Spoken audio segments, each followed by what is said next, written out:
In today's video, we're going to discuss how to use a handheld airless sprayer. We've got two different examples today that we're going to discuss. We've got a battery powered one and we've got a corded version. We're going to discuss some of the best type of projects for these type of tools. We're also going to discuss some of the advantages that these types of units have over your traditional airless sprayer, as well as some of the potential downsides. I'm going to show you how to set up these units. I'm going to show you how to load them up with paint. I'm going to show you how to spray with them, which means we are going to spray some paint today. And I'm also going to show you how to break it down and clean it. And I'm also going to give you some advice for things to look for if you're considering renting one of these locally. So stay tuned. It's all coming up next.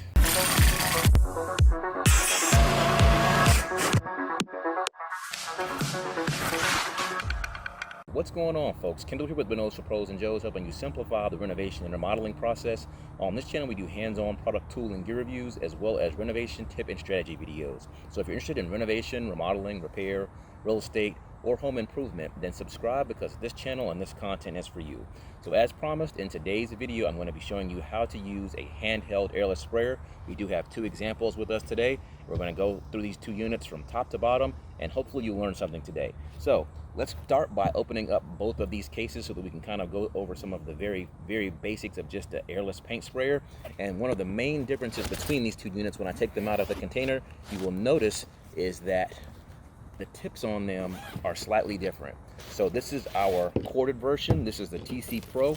You can see our cord here, and this piece here is known as the guard. This portion unscrews here. We can take it off, and you can see that this is the actual tip piece that the paint comes out of. Two separate pieces, okay? And so the first thing to keep in mind, if you haven't worked with airless sprayers before, is that these are two pieces that have to be coordinated together. And so there's different types of guards. This is a gray one, which is a TC Pro guard, which is specific to this type of unit. And this is a gray airless sprayer tip that is designed specifically to work with this guard. Now, in the other unit that we're going to be looking at, I'm going to show you the difference between that one and this one. So if I unzip this one and pull this one out, this is the Graco Ultramax. And if I look in here and see if we've got the parts and stuff laying around in here, I'll show you the guard here if we don't have a tip in here. But this is kind of a hybrid guard, because this unit and this guard is designed to work with Rack X fine finish tips. And typically the Rack X guard is going to be blue like this, but the housing on it is going to be metal like this instead of plastic. So this plastic guard is actually unique to this specific unit, but this blue portion here is designed to be compatible with the green Rack X fine finish tips. This is going to be important if you're going to be potentially renting a unit, because you may rent that unit and the tip that comes with it may not be in good shape, and you want to buy your own to be able to use with the rental. You need to make sure that the tip that you're going to purchase is going to be compatible with the unit. And so that's going to be important. You're looking at these, making sure that you know what type of guard is on that unit so that you can know which type of corresponding tip goes with it. Now, another fun fact that I looked up is that it's difficult to determine whether or not there's actually any difference between the TC Pro tips and the fine finish tips. And I believe one of the differences that I was able to deduce is that these tips are sold in your big box retailer stores like Orange and Blue, and these are not. And so these are going to be the ones that you're going to be finding at your professional paint stores. These used to be carried in your big box stores, but I guess recently they've done some rebranding, and now they use this specific type in the stores as opposed to these. But when I looked at the 310 tip or a 315 tip, and I compared the specifications on that tip in a fine finish in a Rack X to the TC Pro, the numbers were exactly the same. And so it may just be a difference in fit and sizing for the specific unit, but overall the specs for those tips are exactly the same, which is kind of an odd thing in itself. So in any case, we've kind of discussed that at length. So the first thing you want to be able to pay attention to is going to be the tip. Now I'm going to jump ahead to one small tidbit of advice. If you're going to be looking at renting one of these units, one of the things that you want to pay close attention to is going to be the type of tips that are being used, because I have rented one of these units before, and the guard and the hold housing portion on the front of this unit was completely swapped out. And what that meant was that the tip that they were using was not a standard tip. And I found that out the hard way once I got back to the job site and began to use it. I realized that the tips that were being used were not fine finish, they were standard tips. And I was going to be using that unit specifically for spraying trim, which means I needed a light, fine finish of paint. And when I sprayed it, it just sprayed out paint really heavy and thick, which made not necessarily a mess, but it made a whole lot more overspray than was really necessary for the type of project that I was doing, which is purely trim paint. So that's something that you want to keep in mind. So let's discuss some of the differences between these type of handheld units and a standard airless sprayer. One of the major differences is going to be the amount of paint that these units can spray at one setting. And as you can see, both of these units have a quart-sized container on them, which is the maximum amount of paint that they can spray at one time. That makes them drastically different than a traditional airless sprayer that's typically set up to spray anywhere from 1 gallon to 5 gallons at a time. And so that's also an indicator that these type of units are set up to be able to perform smaller projects as opposed to doing whole rooms or whole houses and things of that nature. These units are not designed for that. Another thing that is also going to be a limiting factor on these units is going to be the life of these pumps on these units. They're not going to last nearly as long. Another thing that I want to point out about these units that makes them different than a traditional airless sprayer is going to be the overall cost of the components. Because of the form factor of these units, that makes them relatively expensive compared to traditional airless sprayer. And one of the most important and expensive pieces on these units is going to be the pump. And if the pump goes out on these units, then you're essentially going to be at least 1/3 to 50% of the way towards purchasing a new unit if you choose to replace that burnt up pump. Now that's going to be a huge factor to consider if you're looking at getting one of these type of units, because you're going to have a huge outlay of funds to be able to get the unit back working again. And depending on the age of that unit, it may be better to just replace it as opposed to going back and replacing the pump unless you can purchase one at a discounted price. The next thing you want to talk about on these units is going to be some of the advantages that these units have over a traditional airless sprayer. Now, the first difference that I would like to point out is going to be the amount of waste that these units help to save on. Because as you can see the form factor here, all we have is the cup here, which is going to be a quart of paint, and then the paint is going to be siphoned up into the unit, and then it's going to be sprayed out. The same on this unit. That's drastically different than an airless paint sprayer with a traditional setup, because you have the unit that sits on the ground, and then the paint has to be sucked up through the hose and then into the pump and then down through the sprayer line, which may be anywhere from 25 to 50 to 100 feet long depending on your setup. And that paint has to be able to fill that entire path all the way to the gun to be able to pressurize and have the paint spray out the way that you want it to. And so if you're doing a small job, you have to think about the amount of paint that you're going to waste just in trying to fill up the space between the siphon on the pump in the bucket all the way to the gun end. And some of that you can probably be able to recycle and pump out back into your can, but with a unit like this, you're going to have a lot less waste because of the form factor and the lack of all of the hosing that typically would have to be filled with paint in order for the unit to work properly. So that's going to be a huge advantage to these. Now, another advantage that these units have over a traditional paint sprayer is going to be with the cleaning of them. Because everything is contained right here, all the parts and components that you need to clean out and flush out are all right here. You're going to have to obviously clean out your cup here, and you're going to be able to flush this whole unit out with water to be able to clean it out on the inside. That's going to be drastically less work than having to pump gallon after gallon of water through a full paint sprayer setup, all the way through the 50 foot of hose and through the entire unit until it pumps clean. Typically that's going to take quite a few gallons of water to get that paint sprayer to run clean. This is going to take substantially less, and therefore it's going to take substantially less time to do that. So you're going to conserve on water and you're going to save some time there. The next thing that you also want to keep in mind when you're looking at these type of units, one of the major advantages obviously is going to be the lack of the hose. And so even though this unit is cordless and this one is corded, you still don't have to have the form factor of having to work with that long hose and constantly try to keep it out of the way. That makes these units a lot easier to work with, because even with this one, you're just working with the extension cord that you're going to have it hooked up to. A lot of times it's going to be a lot easier to manage than having to work with the hose. And so that's another huge advantage. Another advantage for these units is just going to be the overall weight of this, because this is all that you have to work with is this. Even your smaller airless sprayers are going to have quite a bit of weight to them, and I would estimate they probably weigh anywhere from 35 to 75 pounds.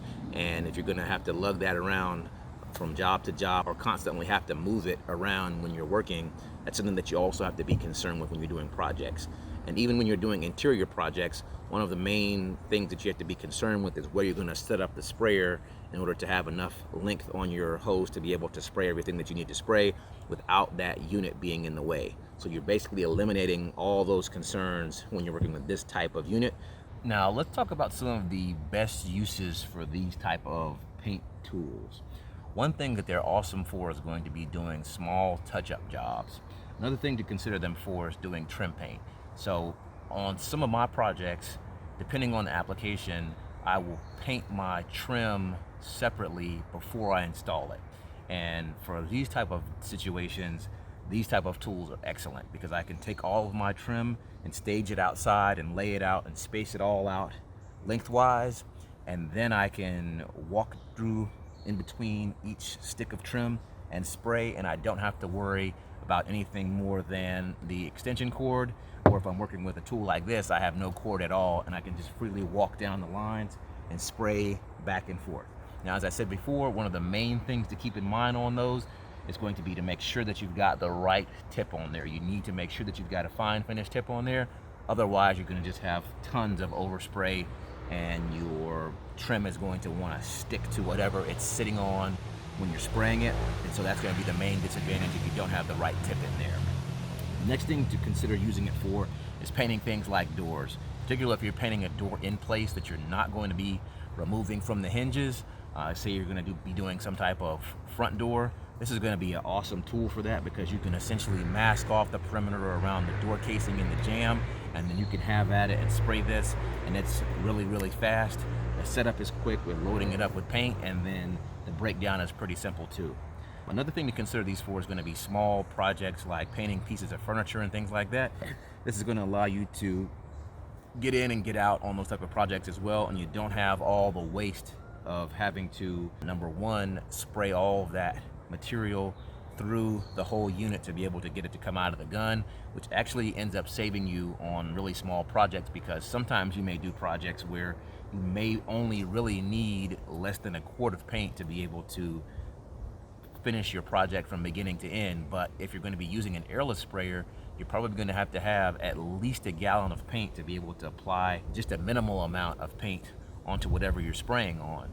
And so if you're using a unit like this, you're going to be able to get a lot more efficient use of the product, and you're going to end up with a lot more product being able to be applied directly to the subject versus having 2/3 of the gallon or half the gallon inside of the paint distribution system and not being able to come out of that gun.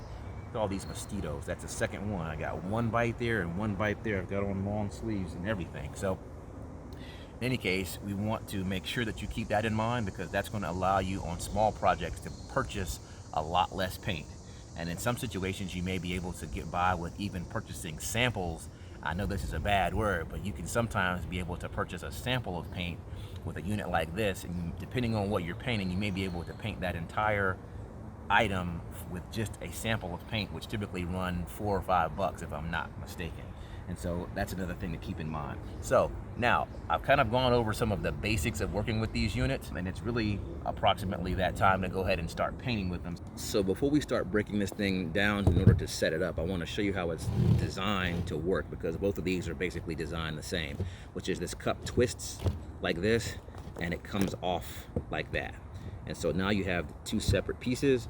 This is going to be the cup that your paint goes in, and then you've got this cap here on the top, which allows air to be released from it. And so we'll flip that back down, and then we're going to unscrew this top here, and you will see that you've got these cups. Now this is going to be the cup that the paint goes in. These are disposable, and you could typically buy these in containers of 5 or 10 of these. Eventually these will wear out because you've got to put a little pressure on them, and you've got to kind of mess with these a little bit to be able to get your pressure right. This can be used for the duration unless you use it or break it. Same is going to be true for this. This top here has a gasket here in the top that you're supposed to keep moisturized and greased, because that's going to help contain the paint and create a tight seal here. So you're going to keep that in mind. So that's the setup here. So I also want to show you here that you've got on the underside of this unit, this is where the paint is going to be siphoned up into the pump. This is going to be a screen that screens out trash. So if you can look at that closely, you can see that it's got mesh there. That's going to go in here. If we look closely in here, you can see that there's small holes in there. That's where the paint goes in. So you have to make sure that your unit has this screening mechanism in there to keep any trash and gunk out of your paint. It's also advisable to screen your paint before you put it into a unit like this. On the back side, you've got your pressure gauge here that goes from 1 to 10 here with this dial. Also with this unit, you've got your spray control here. So once you've got the sprayer loaded up, one of the things you have to do is prime it, and you prime it in the down position here with your arrow pointing down. And then once it's primed, then you turn it and you engage it like this. Now it's ready to spray. Now another thing that you have to keep in mind with this type of unit is that when you've got your guard and everything set up properly and you've got your tip in here, sometimes you will experience a clog here. And it's the same thing with a standard airless sprayer. These tips are reversible, so you just turn it around like this, and then you still engage your trigger here, and it blows out the debris that's blocking it. Then you simply twist back this way and you go back to spraying again. So we've got an older material here. You can see evidenced by the rust and patina here on the top of the can, but it should still be good to go because it's been sealed properly. So I'm going to give it a few more shakes here. I've been shaking it before we started filming, and so it should be good to go. You can kind of hear from the sound of it that it's a thinner material, and so this should be excellent for this type of application. Just gonna have to make sure that we've got our pressure dialed in properly on this one. And so we've got it going here good. That's probably enough. Let's go ahead and do this. I believe this is gonna be like a blue-gray, if I'm not mistaken. I know some of you guys are gonna beat me up for not having my paint opening tool, but I've got a gazillion of them, but couldn't get to one fast enough today. So there we go. So you can see what that looks like. It's like a blue-gray. All right, so here's our cup setup here. As I mentioned, this piece comes out, but we're going to keep it in here for the purpose of doing this. And we're just going to go ahead and load it up.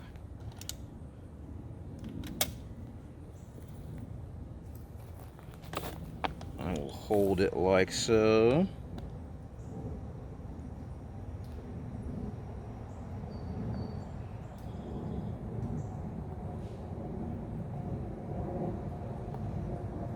Saw some little lumps in there, if you saw that. There's another lump there. So I said, don't do as I do on this one. You do want to strain your paint, particularly if you're going to be using an older paint like I'm using here today. But we're not going to worry about it today, as I showed you that the screen is going to be more than capable of catching this. But if you're going to be doing this on your own, you definitely want to screen your paint. So now that we've got that piece squared away, we're going to go ahead. I'm going to leave this part of it on here because I already showed you how this works.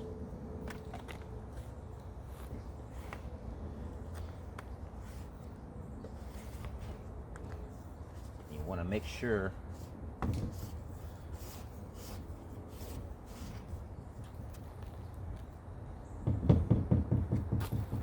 so now you can see we've got everything on here good.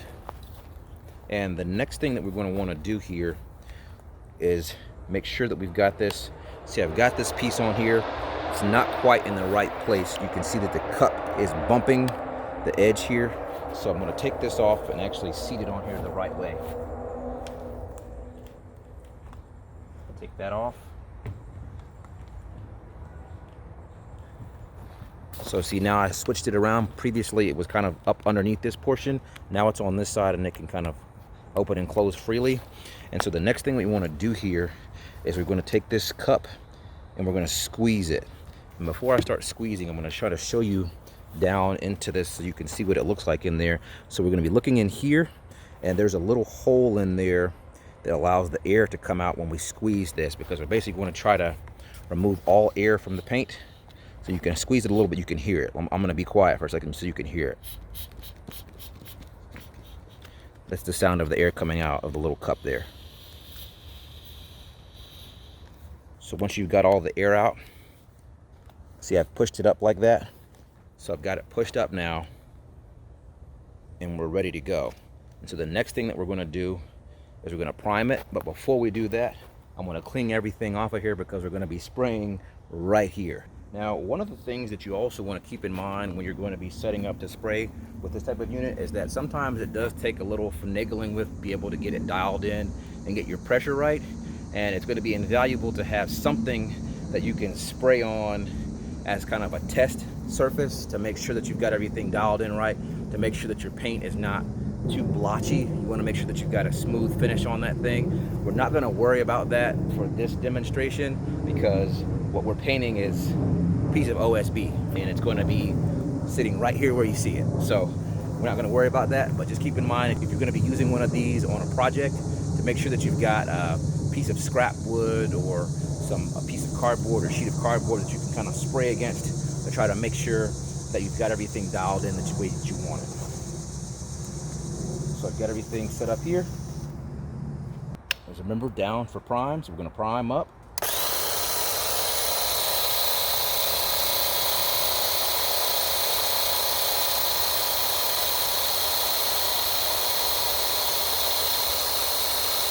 You get primed for approximately 10 seconds, and now we should be good to go.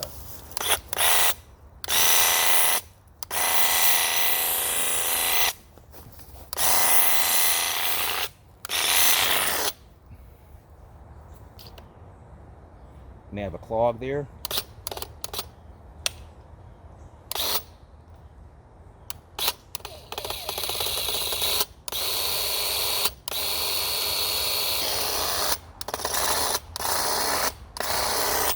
Let's see if we've got some type of back on it.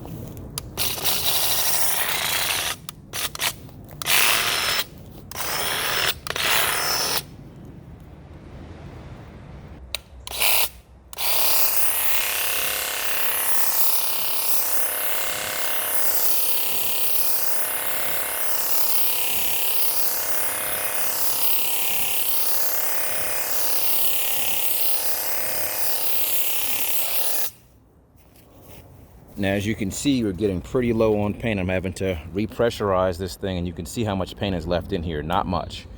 So we're going to try to prime it up again and see if we can get a little bit more out.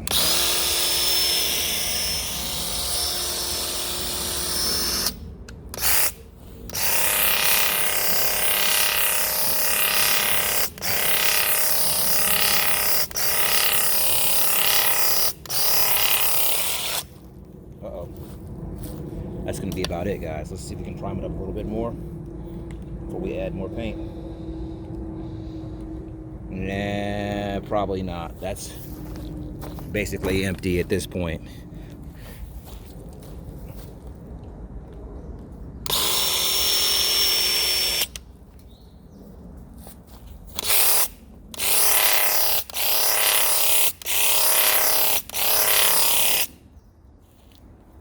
And let's go back over this and take a quick look so you can see what it looks like. Now keep in mind, guys, this is a completely unfinished surface, and so there's going to be areas where we've got more paint on it that you can see here where the unit was not putting out the paint as much as it was later on. And so this is like the areas where we got it more smooth on here.